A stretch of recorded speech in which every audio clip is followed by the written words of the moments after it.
If you're a modern man living in the year 2023, you recognize that the dating arena is fundamentally flawed. And perhaps you've been single for a very long time and you've been asking yourself the question, well, how is a man like myself supposed to compete? There are some easier ways, or I shouldn't say easier, more comfortable ways that you should approach women through dating apps like Hinge and Tinder and Bumble and etc. etc. But the problem is that this is futile. We know from research that these women typically only swipe on the top 5% of men. And it actually fundamentally undercuts a significant aspect of attraction, which is energy. And I don't mean energy in the esoteric, well, maybe I do mean the esoteric, but you've had experiences in your life where you've met someone who isn't conventionally attractive, perhaps, in your opinion, but nevertheless, there is an energy. The way she speaks, the way she moves, her physical communication. Did you know communication is 55% body language, 38% tone, and 7% the words that you're saying? So, how can you, as a man, expect to compete on applications like Hinge and Tinder if a substantial aspect of how you communicate and portray yourself is undercut? So I'm going to give a little bit of advice here predicated on this particular man's troubles at the moment. And it all comes down to one word, in my personal opinion, which is going to be the foundation in which you can start to establish yourself in a long-term, holistic, loving, compassionate relationship. So let's start by too driven. How do you even meet someone nowadays? That is the question. Imagine having a smallish circle of friends with no options for a relationship. If you then try to find someone to date, lots of problems appear, especially if you follow advice or things you often read online. Don't date at the workplace. Don't shit where you eat. Yeah? This makes sense to avoid trouble, but this already removes the largest part of your day and social contacts from the dating pool. And this is a prelude to the one word which I believe is going to be most resourceful for you if you are looking to establish yourself in a loving relationship in the future. When I go clubbing, I just want to dance. Trying to meet someone at the club or when going out is thus not a safe bet. Many women there don't want anything short or long term. Well, I believe they do want something short term. You have to remember the environment sets the agenda for the particular mood. So if you're going into an environment where promiscuity is primarily the action that is the outcome of these environments, then promiscuity you will get. Find a hobby, activity, sport to meet people. Sounds good, but then you also read, don't bother me while I'm working out in the gym. I don't go to choir practice, dance, lessons to date, but to have fun and learn something new. You'd be surprised about how untrue that actually may be. Ultimately, the only place remaining where you're completely expected and allowed to flirt and make a move is online dating. But as we know, and as I have prefaced, gentlemen, this is a horrible experience for most men. Not to mention that there's no time to casually get to know someone or find out if there is chemistry because it's immediately on. It's clearly a date. The context of the online dating marketplace is romantic.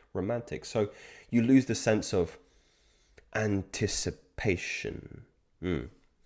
It just makes me a bit sad that there's little chance to escalating flirting into dating naturally, because most areas are now, by some at least, expected to be flirt-free zones. Yeah, the Me Too movement kind of fucked that up for a lot of us modern men.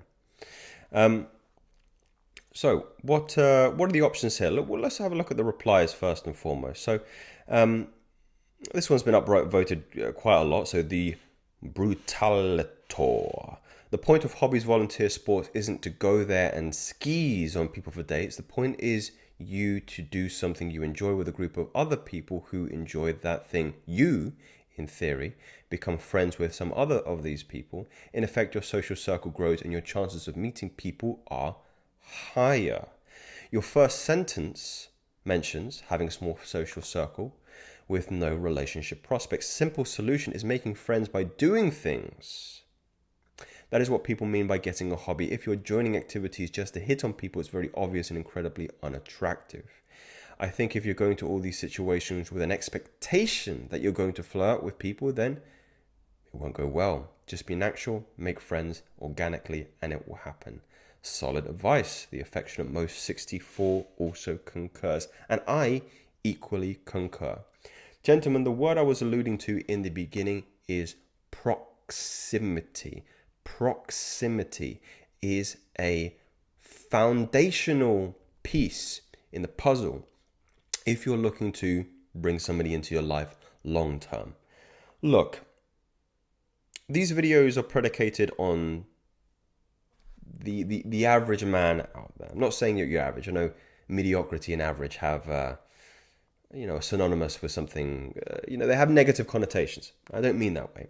I mean, if you're just a normal guy and you're looking to bring a woman into your life, what are your best options? What are the things that you should be leaning into? And I believe it is proximity. Let me give you an example, or let you give me or confirm my theory here. Think about the relationships you've had in your past. What was the conditions that allow you to generate rapport and a romantic interest in those relationships? It might be online if you're particularly superficially attractive, let's say. But most often than not, it's a consequence of your environment. It is at the workplace. It is at school. It is fundamentally those two areas where you find yourself in those kinds of relationships. At university is where I met one of my long-term girlfriends for 4 or 5 years. It's proximity. You have to allow, as I prefaced, for these other facts of attraction to come into play.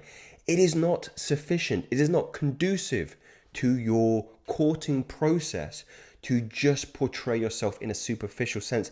You have to add context. You have to add body language. You have to add tone, humor, wittiness, intelligence. You have to be present with people. You have to be physically in people's orbit, so to speak, to allow yourself the opportunity to go and potentially incite and spark some kind of romantic interest. That is the crucial thing that you must do. And here's the other thing that you need to think about. Joseph, this is very disconcerting to me because I'm an introvert and I'm shy. By the way, I'm a natural introvert as well. Take this advice. Take this advice down here by the Brutalitor.